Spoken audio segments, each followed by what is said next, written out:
Olá, turma, tudo bem com vocês? Vamos lá dar continuidade, ok? Na verdade, não é continuidade, é uma revisão da avaliação de vocês, ok? Então, aqui a gente vai passar uma revisão do conteúdo que nós estudamos na parte de embriologia, ok? Mas o que mais vai cair para vocês é a parte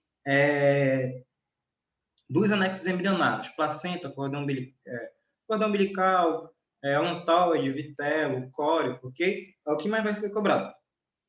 Dessa primeira parte aqui, né, que é antes de chegar ao anexo embrionário, vai cair, acho que, 3 questões sobre a formação do embrião, né? Principalmente a ordem. Se eu perguntar lá para vocês qual é a ordem, né? Começa com clivagem, depois vai para a formação da blástula vai para a formação da grástula e da glástula vai para a formação da grástula. Vai para a formação da neurula, tá? Vai ter uma questão nessa sequência. Eu quero saber qual é a sequência da formação do embrião, depois da fecundação, logicamente. Aí você vai procurar uma que começa com a clivagem, que são sucessivas mitoses que vão acontecer, formação da blasta, né? Da blastocele, ok? Do embrioblasto, que vai dar origem lá a um embrião futuramente. Você vai ter a formação da grastulação, onde você vai formar os 2 tecidos embrionários, lá, os 2 primeiros tecidos, ok? E você tem a neurulação, que é a formação do tubo neural e a notocórdia, tá? Então, lembre-se, clivagem, blástula, glástula e neurulação. Claro, nós vamos ver cada um dessas etapas aqui, ok? Aqui, turma, a clivagem, ela vai se iniciar, né, logo após a fecundação. Então, houve a fecundação, teve a união do espermatozoide com o óvulo, que deu origem a um embrião. A partir desse processo de fecundação, quando dá origem ao embrião, vai acontecer o quê? Sucessivas mitoses. Então, ó, a partir da primeira divisão mitótica, inicia-se o desenvolvimento embrionário. Fecundou, aquele núcleo sofre diversas sucessões mitoses, de 2, 4, 8, 16, né? E forma lá, parece uma amora, né? Várias caixinhas de uva. Então, a clivagem aqui é o processo de desenvolvimento de sucessivas mitoses. E vai formar o blastômero, né? Aquela estrutura interna. Formação da mórula, que é uma bola maciça de células, várias células. E o vitelo é uma proteína encontrada no ovo e tem a função de nutrir um embrião, ok? E aqui, nessa estrutura, você vai ter o polo vegetativo e o polo animal. No polo vegetativo, você tem muito vitelo, ele vai dificultar essa divisão, porque se você tem muita estrutura reserva energética lá, o que acontece? Não vai ter como dividir. Já o polo animal é pouco vitelo e facilita a divisão. Por exemplo, aqui, ó, dependendo de quando você tiver a formação da mórula, tá vendo aqui a mórula? A mórula vai variar de cada organismo para cada organismo. Então, aonde você tiver uma quantidade maior de vitelo, maior vai ser a dificuldade para formar essa mórulazinha aqui, ó. Tá vendo essas duas primeiras aqui? Então, quanto maior vai ter, maior dificultoso vai ser você formar esse tipo de módulo. Mas essa parte que eu não vou perguntar na prova para vocês, eu vou perguntar a sequência, ok? Clivagem, blástula, glástula e neurula. Turma, a blástula, né, é o surgimento do líquido interno no centro da massa celular e vai originar o que? A cavidade interna, que é a blastocele, né? Depois vai dar origem lá, vai surgir também o embrioblasto. Então, lembra, depois do processo de clivagem, surge a blástula, que vai dar origem ao líquido externo e vai dar origem à cavidade, né, que é a blastocele. Depois da blastocele, pessoal, depois da formação da blástula, há a formação que? Da glástula. E qual é a importância da glástula? A formação, dos fôletos embrionários. A formação do arquêntero, que vai ser o intestino primitivo, ok? Formação do blastópero, que é a abertura, né, do arquêntero, onde ele vai se abrir e depois ele também se fecha, onde vai dar origem, né, a determinadas estruturas, por exemplo, aqui, ó. Aonde essa abertura for. Se for o arquêntero se ele abrir aqui em forma de protostômio, aqueles animais vão dar origem primeiro à boca, depois o ânus. Já se for deuterostômio, primeiro dá origem ao ânus, depois à boca. Então, ó, voltando lá. Blástula, que dá origem à blastocele, que aqui vai ter o embrioblasto. É aqui, por exemplo, que faz, né, a utilização lá de células troncos embrionárias, onde você retira o embrioblasto, são células indiferenciadas, aonde você colocá-las, elas vão dar origem àquela célula. Você tirou o embrioblasto, coloca aqui na unha, vai dar origem ao tecido da unha. Na pele, aqui tecido epitelial. No fígado, lá no estudo do fígado, entendeu? Aonde ele colocar, ele vai dar origem a determinadas células específicas. A glástula, a principal formação aqui dos folhetos embrionários, ok? Da ectoderme e da mesoderme, tá? Então, ó, vai formar esses dois tecidos. Ectoderma e a mesoderma. E também vai dar origem a uma abertura, tá? Que é chamado de arquêntero. Essa abertura ela pode ser diferente em animais. Se for animais protostômicos, primeiro a boca. Se for animais deuterostômicos, primeiro o ânus. Essa parte eu não vou cobrar para vocês. Depois da glástula, você vê... Opa. Cadê? Só pular aqui rapidinho, já estou voltando. A neurona, né, pessoal? Eu já vou voltar lá, tá? Aqui na neurona é a fase, né, de formação do tubo neural. Qual é a importância aqui? É que você, quando formar o tubo neural, esta última imagem aqui, ó, totalmente formada. Quando você tiver essa imagem aqui, ó, totalmente formada, é o último estágio da neurulação que formou o tubo neural. Você está vendo bem aqui? Que o tubo neural ele vai dar origem, né, à nossa parte, né, do encéfalo aqui, okay? Principalmente a parte do nosso encéfalo, né, do nosso cérebro. E você tem a notocorda mais embaixo, que ela sustenta esse tubo neural, e nos animais vertebrados, a notocorda ela vai dar origem ao quê? À coluna vertebral. Na prova, tem uma imagem parecida com essa. Se eu perguntar quem é o A, não estou dizendo que é o A, né, mas eu vou colocar lá a estrutura. Se eu colocar o A, você vai falar que é o tubo neural. Se eu colocar aqui o B, quem é o B? Você vai falar que é a notocorda. Acho que tem uma questão lá para você identificar quando vai dar origem ao tubo neural e quando vai dar origem à notocorda. Então, você observa a imagem e verifica lá. Okay? O tubo neural mais em cima e a notocorda mais embaixo. Ok? Deixa eu voltar aqui para os outros lá, para explicar a vocês dos folhetos, né?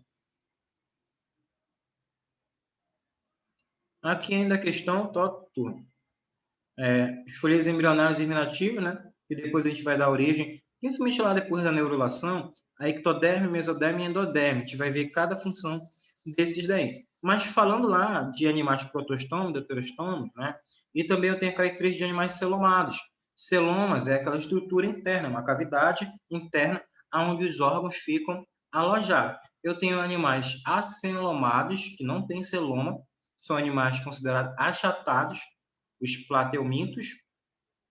Pseudocelomados, já tem um celoma, mas não totalmente desenvolvido, onde você tem aqui os principais, ó, os nemateumintos.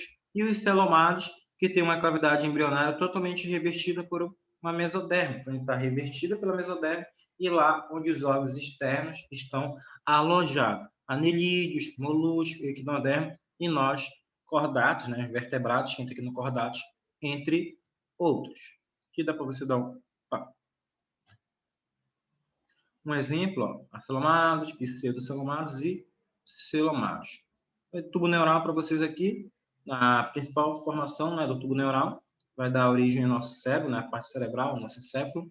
A notocorda, ela vai dar origem a nós, né, a coluna vertebral. Turma, e aqui vai ter uma questãozinha também dos folhetos embrionários, tá? Ectoderme, mesoderme e endoderme. Para você lembrar aqui, ó, principalmente o ectoderme, ele vai dar origem à epiderme e os anexos cutâneos, pelas glândulas mucosas. Então, lembre-se disso aqui, ó. Se eu falar epiderme e anexos cutâneos, ó, pelos e glândulas mucosas, E toda a estrutura do revestimento do sistema nervoso, encéfalos, nervos, glândulos, medula espinhal, ok? Você vai lembrar do ectodermo. Se eu falar aqui também, ó, que ele serve como epitélio de revestimento, ó, de cavidades nasais, bucal e anal. Qual é a diferença aqui do ectoderme para endoderme? É que a endoderme ele é epitélio de revestimento e glândulas do trato digestivo, tá? Então vai ser mais da nossa estrutura interna, com exceção da cavidade oral e anal, porque está aqui, ó, cavidade oral, né? Também, né? Nasais e bucal é pela ectoderme. Então eu falei, ó, epiderme, anexos cutâneos, é a ectoderme. Se eu falar epitélio de revestimento, porque lá pode aparecer, né? Epitélio de revestimento de glândulas do trato digestivo. Aí, se falar trato digestivo, endoderma. Se falar de cavidades, epitélio de cavidades, ectoderma, ok? É uma questãozinha, a mais complicadinha lá que eu coloquei para vocês. E a mesoderme, né? Formação da cavidade interna da pele, que é a derme, né? Que é a camada mais interna. A segunda, que você tem a epiderme aqui como primeira. Você tem também o sistema circulatório, o coração, os vasos sanguíneos, né? Artérias, veias e os capilares, tecido linfático, tecido conjuntivo, sistema esquelético, osso e cartilagem, sistema excretor e reprodutor, órgãos genitais, rins, uretos e bexiga. E você tem endoderme, epitélio de revestimento, glândula do trato digestivo, sistema respiratório, fígado e pâncreas. Mas, como eu falei, de novo, sendo redundante aqui, se eu falar lá na questão epitélio de revestimento, cavidades nasais, bucal e anal, é a ectoderme. Se eu falar revestimento de glândulas do trato digestivo, é a endoderme. É só você lembrar. Quem surge primeiro? Ectoderme e mesoderme. A endoderme ela é o último tecido a ser formado. Ok? Só apagar aqui e continuar.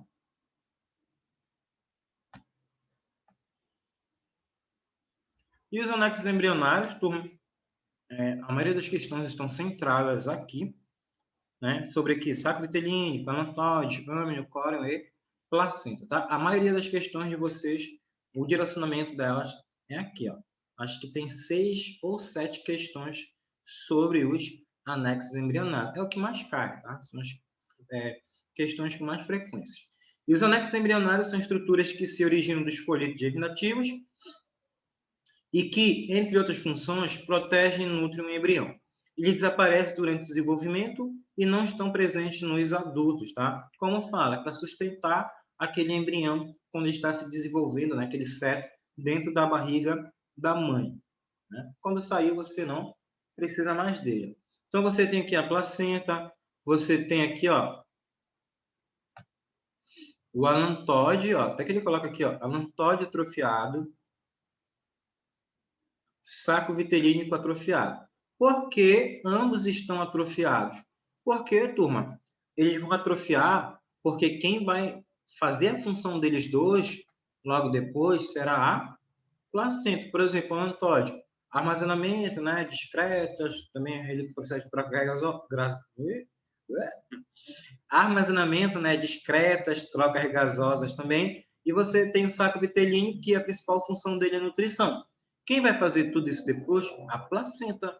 Então, não tem por que você ter mais o alantóide, o saco vitelínico e o córeo. Você não precisa mais dessas estruturas, que elas vão ser substituídas pela placenta. A placenta vai fazer a função deles. Mas no início, lá nos primeiros meses de desenvolvimento, primeiro, segundo, isso terceiro, precisa, okay? Para se nutrir. Depois que formou a placenta, eles vão deixar de existir, eles vão atrofiar. Você tem um cordão umbilical, que vai ser um elo de comunicação entre o bebê e a mãe. Cavidade amniótica, né, que é o líquido amniótico. Você tem um córeo, uma película protetora. Você tem um âmnio, que é o líquido. E você tem um colo do útero, que é por onde o bebê vai passar, né? Ah, professor, e se for cesárea? Aí não passará.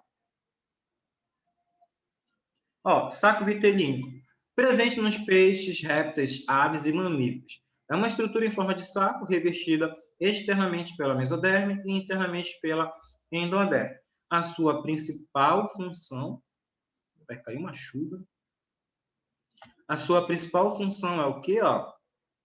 Armazenar reservas nutritivas. Então, lembre-se disso. Se eu perguntar lá para vocês, função do vitelo, você vai marcar o quê? Armazenamento e reserva nutritiva. Nos mamíferos, esse anexo ele é reduzido, pois a placenta assume a função de nutrir o embrião. Então, a placenta ela vai substituir essa estrutura, porque é ela que depois vai nutrir o embriãozinho, ok? Então, ele não vai precisar. Nós, mamíferos, não precisamos de uma grande quantidade de vitelo, porque depois nós vamos estar conectados 100% à nossa mãe. Okay? Então, ela vai passar aquilo que ela ingere, né? Por isso que a mãe tem que fazer dieta, tem que se alimentar bem, né? Comer coisas nutritivas, para passar para aquele feto, né? Para aquele bebezito. Beleza? Então, função do vitelo, armazenamento de nutrições, reserva energética. Continuando, o alantoide, ele vai ocorrer também aqui, ó, répteis, aves e mamíferos. É uma estrutura formada, né, por um saco ou uma vesícula ligada à parte interior do intestino do embrião. Assim como o saco vitelínico, o alantoide é formado pela mesoderme e endoderme. Principal função do alantoide é remover e armazenar as excretas que foram produzidas pelo embrião. Tá? Pelo metabolismo. Então, lembre-se, qual é a função do alantoide? Tá? A principal função dele aqui é remover e armazenar excretas. Falou em excretas. Oh, deu soluço.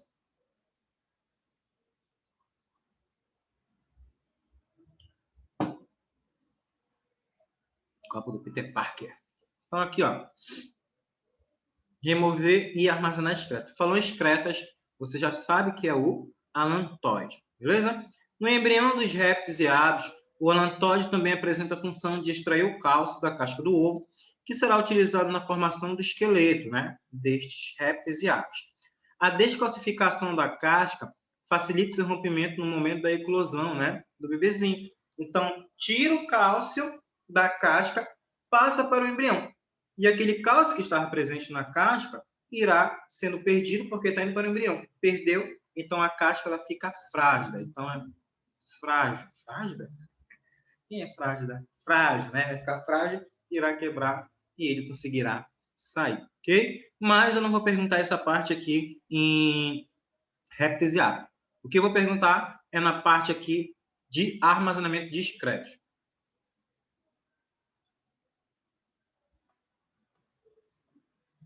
Âmino presente, né, nos répteis. Ah, professor, tem que deixar ele umedecido, né, molhadinho lá dentro do ovo. Nas aves e nos mamíferos. É uma membrana formada pelo ectoderme e mesoderme que envolve o embrião, delimitando uma cavidade preenchida pelo líquido amniótico. O líquido amniótico evita aqui, ó, o ressecamento do embrião e protege ele contra choques mecânicos. Então, lembre-se disso. Ressecamento não vai deixar com que ele fique ressecado. Por isso que foi importante o processo evolutivo para os répteis conseguirem colocar ovo no ambiente terrestre, né, longe da água. Por quê? Está dentro de um ovo, está protegido. E lá dentro do ovo, você tem um líquido que vai proteger ele contra o ressecamento. Então, mesmo em alta temperatura, aquele ovo não vai ressecar. Aquele filhote vai estar lá dentro, úmido, molhadinho. Tá? Então, foi um processo super importante para se adaptar e colocar os ovos no ambiente terrestre. Mas, o que eu vou perguntar na prova? Qual é a função do líquido amniótico? Evita o ressecamento do embrião e protege contra choques mecânicos. O amnion surge pela primeira vez no réptil, é uma importante adaptação à vida no meio terrestre. Isso porque protege o embrião, né, da dessecação e a vida no meio da dessecação e a vida no meio terrestre. Isso porque protege o embrião, professor, e torna a reprodução independente da presença de água. Beleza? Mas o que eu vou perguntar para vocês? A função aqui dele: evita o ressecamento e protege contra choques mecânicos. Uma grávida tem um baque leve na barriga. Quem vai proteger o embrião? O líquido amniótico. Fazer com que ele não seja machucado dentro da barriga da mãe. Ainda aqui, né, os répteis e aves e os mamíferos são amniotas e alantoidianos, por formarem o ame e o alantóide, respectivamente. Os peixes e os anfíbios são amniotas e alantodianos, porque não formam essas estruturas. Fora o pessoal, ocorre nos répteis, aves, mamíferos, né, é uma membrana formada, assim como o âmio, pela ectoderme e mesoderme. E o anexo mais externo, né, envolve e protege demais anexos. Então, qual é a função do córeo? Envolver e proteger. Estou gravando a aula no domingo, então está chovendo agora à tarde. Okay? Envolve e protege demais anexos. Ok? Então, se eu perguntar do córeo, qual é a função dele? Principalmente proteger os demais anexos. Mas eu acho que a pergunta, já estou dando um spoiler para vocês. A pergunta que vai ter lá na avaliação de vocês é: quando o córeo e o alantóide deixam de existir, eles formam o quê? A placenta, beleza? Nos mamíferos, o córeo se une ao alantóide, formando a placenta. Placenta ocorre apenas nos mamíferos e é formada pela união do córeo e alantóide, né, do embrião, mais o endométrio materno. Por ser formada pela união dos anexos embrionários fetais, mais os tecidos maternos, muitos autores consideram a placenta como um órgão e não como anexo embrionário. A placenta permite, ó, qual é a funçãozinha dela? Espero que dê para vocês ouvir, né? Está chovendo. Permite a fixação do embrião na parede do útero, realiza, ó, trocas gasosas, né, entre o feto e o sangue materno, permite, ó, a passagem de nutrientes do embrião e promove a retirada das excretas, né, que antes era função do quê? Ó? Alantóide, do córeo. E aqui, ó, reserva nutritiva.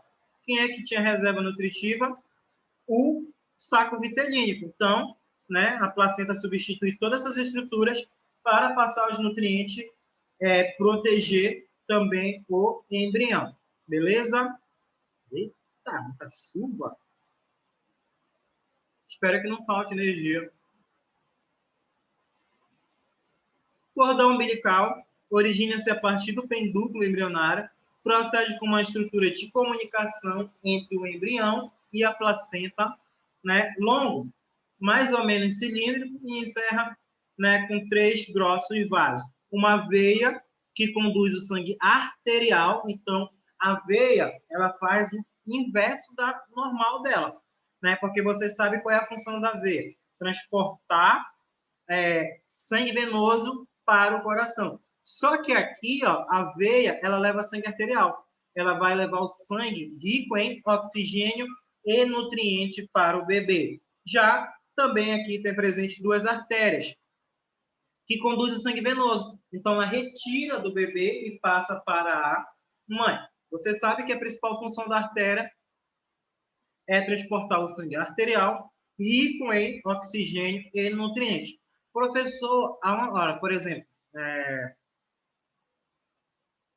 segundo ano e convênio, né? Eles estão estudando lá também sobre sistema circulatório. O convênio, quando ele chega a partir do 3º bimestre, é só revisão. É bem rápido,